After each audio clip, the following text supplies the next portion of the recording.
As much fun as I've had with it since the release of Thrones of Decay, even I can admit that the Steam Tank is definitely overtuned. Quite strong right now, definitely a very good pick in pretty much any matchup for the Empire.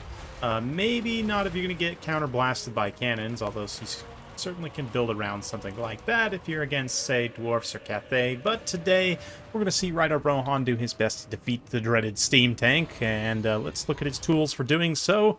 He's got a Star Dragon here and the Fireborn for plenty of elite AP tech list to heal those things up and provide some nice DPS through Flock of Doom for everything else. Rangers and some more Dragon Princes also to help clear out infantry chaff, screen, whatever. Similarian Reavers, Heralds of the Wind, actually, a Regiment of Renown, very interesting choice. For the Empire, going to be doing some skirmishing with some War Wagons initially, Steam Tank, Jade Wizard, Demigryph Knights, and it looks like Knights of the Black Rose on each flank, with Elspeth being leader here, just Fate of Yuna, and Death's Timekeeper. Interesting kit for sure, also looking for some regrowths potentially from that Jade Wizard on the Steam Tanks or Demigryph Knights. I don't know. I guess that's all right, but I think if you're going to take a lore choice like this with Lore of Life in the Steam Tank, I don't know. I really like Boris. Debuffs on Boris are fantastic and synergize very well against the High Elves. Obviously, he's at risk in the Griffin up in the sky, but you can always hard land him, support him with other elements, especially like near the Steam Tank. But for the time being, looks like the War Wagon's going to be doing some nice skirmishing. Obviously, Techless with the regrowth also has plenty of capacity to heal the Star Dragon there.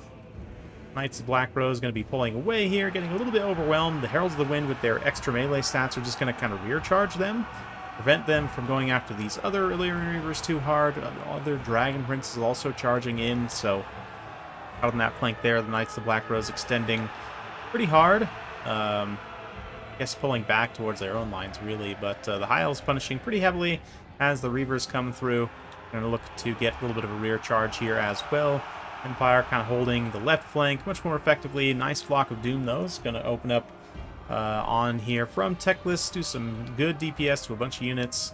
You also see a little bound Fiery Convocation, and Elspeth just kind of lacking the damage burst of Techless here. Obviously, Fate of Yuna is only single target, can be used on a specific high-value target here, like these Fireborn, which obviously we get a good target, but still, it's not going to impact like a broad area, right? Like those bigger area of effect spells. But do see a regrowth already popping off here on the Demigryph Knights. A little bit late, actually, but still better than nothing. They've got 19 unit models still alive. They're going to peel back. Looks like they've done some damage to those Dragon Princes. Going to peel back maybe after these Dragon Princes. Try and bail out those War Wagons. But a brutal Flock of Doom just continuing to savage these units. Brundle's defenders, yeah, it's continuing to just get beaten down here. Going to provide there a little bit of physical resistance, though, even as they're routing through to those War Wagons. Steam Tank, though, not benefiting from it as it fights against the Star Dragon, which is not great. Steam Tank is tough to kill, for sure, for a lot of different unit types. An elite tier monster like Star Dragon, though, can definitely get it done in melee. The Steam Tank's not a pushover by any means, even considering its stats. Its animations are very good, continues firing while in melee, and will keep DPSing the Star Dragon, of course. War Wagons also hanging around, going to put in some fire there, although the Dragon Princes look like they're finally able to really get through. Maybe shut down those War Wagons in a more permanent way. But yeah, things looking really good for the High Elves right now. As the Steam Tank charges over, trying to get into those Fireborn, really just isolates itself against them with the Star Dragon, away from any other support. It's a disastrous situation, potentially, for the Steam Tank. Although, nope, the mass is sufficient to just pull through the Fireborn there and come out relatively unscathed on the other side. But continuing to try and pull through here as the War Wagons continue trying to pull away. A little bit of a lack of halberds, maybe, from the Empire build here. I mean, swordsmen, definitely decent. Hard to criticize too hard, but especially since the Fireborn got their buff, I would definitely be taking more State Troop halberds here. I mean, archers are certainly a risk, but with, you know, with rush tools like Steam Tank, you can counter rush, maybe heavily disrupt and route some of those archers off, potentially even. Especially if you take a little bit more of a cavalry approach. Maybe more numbers of cavalry. Not that Knights of the Black Rose are bad. They're certainly decent, especially in this matchup. But, it's food for thought a little bit here as an Empire player thinking about things. You could maybe work off of this steam tank. Just a little bit of extra anti-large. I don't know, might have gone a long way. The War Wagons are also a solid choice. They've been able to skirmish pretty much this entire time. But again, the burst damage is not amazing.